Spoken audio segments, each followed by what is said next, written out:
खुलुमबाय नोंथांमोननिसिम गोजोन फुंबिलिनि हामलायनायखौ बयनिसिमबो जासिहरग्रोनाय थाबाय। दिनै 2023 मायथाइनि 27 आगस्ट नोंथांमोननि थाखाय गोदान भिडिअ लाबोबावबाय। अन्नानै भिडिअखौ जोबजासे नायलांदो।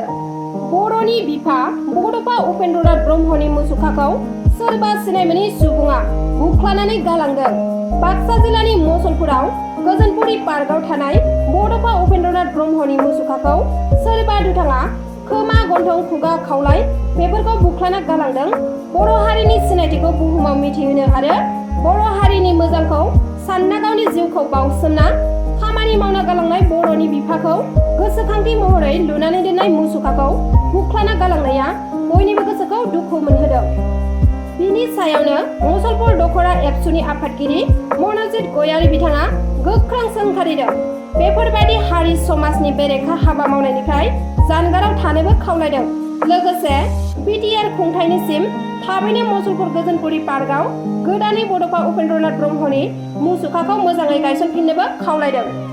मोनसे सोमोनांथाव जाथाय। फिसाज्लाया गावनो हिनजाव नागिरना होनो हायैनि जाहोनाव बिमाखौ खास्रि बिस्रि बुथारदों। तेलेंगाना रायजोनि सिद्दिपेटआव जादों बे जाथाया। दुथां फिसाज्लाया गावनो बिमाखौ बुथारनानै दायखौ बारग'नो थाखाय गुबुना खालामदों होनना दिन्थिनो थाखाय बिमानि आथिंखौ दानस'नानै बिमानि गाननाय सना रुफा आरो मालाफोरखौ बख'नानै दोनदोंमोन आरो न' साखाथिनि मानसिफोरखौ लिंहरनानै गावनि बिमाखौ बुथारनानै सिखावफोरा सनाफोरखौ लुथिनानै लांबाय होनना थगायदोंमोन।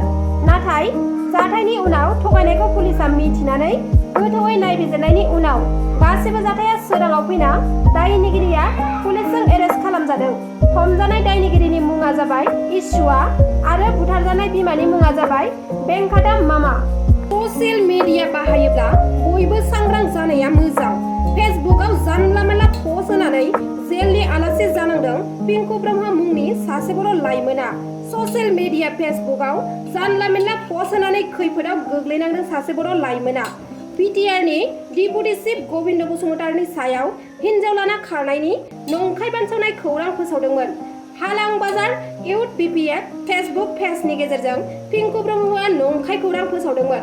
दाख्लै इउपिपिएल दोलोआ बिथांनि हेंथायै क'क्राझार थानायाव एफआइआर थिसनदोंमोन। मैया बिथांखौ क'क्राझार पुलिसआ एरेस्ट खालामनाय जाबाय। कामरुप जिल्लानि सिङाव थानाय सुवालकुसि टाउननि लामायाव सासे सुबुंखौ साथाम सुबुंफोरा मारुति भेननि उनजों थांनानै गाग्लोबनानै बुथारनो नाजादोंमोन। नाथाय गाग्लोबजानाय सुबुङा गाग्लोबबाय थानाय समाव गावखौ रैखा खालामनानै खारलांनो हादों। गाग्लोबजानाय बिथाङा गोब्राबै जोखोम जादों। बिथांनि मुङा जाबाय हालज्योति। दा बिखौ गुवाहाटी मेडिकेल कलेज एन्ड हस्पिटालाव फाहामथाय होगासिनो दङ। गाग्लोबग्रा दुथांफोरनि मुंखौ मितु दास, नब दास आरो बिपुल दास होननानै मिथिनो मोननाय जादों। दा बे जाथायनि सायाव आसाम पुलिसआ दायनिगिरिखौ थाबैनो एरेस्ट खालामगोन होननानै बुंथिदों। आसामनि आरो मणिपुरनि साथाम धोरोम सिबिग्राफोरा गोथार जानो थाखाय दै सिङाव हाबनानै थब्लनायाव दैयाव गबनानै साथामबो अबथिरायै जिउ गोमादों। थैनाय सुबुंफोरनि मुङा जाबाय लीलावती देवी, 60 बोसोर बैसोनि। बे जाबाय मणिपुर रायजोनि थागिबि। मनससा 48 बोसोर बैसोनि आरो सबासा 38 बोसोर बैसोनि। बिसोर सानैया आसामनि तिनिसुकिया डिस्ट्रिक्टनि थागिबि। चिरां जिल्लानि अक्सिगुरि बिजनि साब डिभिजनाव नंखाय रां मोननो हादों। नंखाय रांजों लोगोसे सानै सुबुंखौबो हमनो हायो। हमजानाय सानै सुबुंनि मुङा जाबाय साउदिन हुसैन, 19 बोसोर बैसोनि आरो मिथुन मण्डल, 27 बोसोर बैसोनि। सानैबो बिजनि पुलिस थानानि सिङाव थानाय सरगाव 2 नम्बरनि। बिसोरनि आखाइनिफ्राय 9,990 आरो 14,000 नंखाय रां हमनो हायो आरो गंसे AS20E7065 नम्बरनि स्कुटिजों लोगोसे गंनै मबाइल फनबो हमनो हायो। नोंथांमोना आंनि भिडिअखौ नायजोबलांनायनि थाखाय रोजा रोजा साबायखर थाबाय। आरो जुदि नोंथांमोना आंनि भिडिअखौ नायनानै मोजां मोनोब्ला लाइक, शेयार, साबस्क्राइब खालामनानै हो, जाहाथे आं नोंथांमोननिसिम गोदान भिडिअनि आपडेट लाबोबाय थानो हायो। एसेनोसै, गोजोन्थों।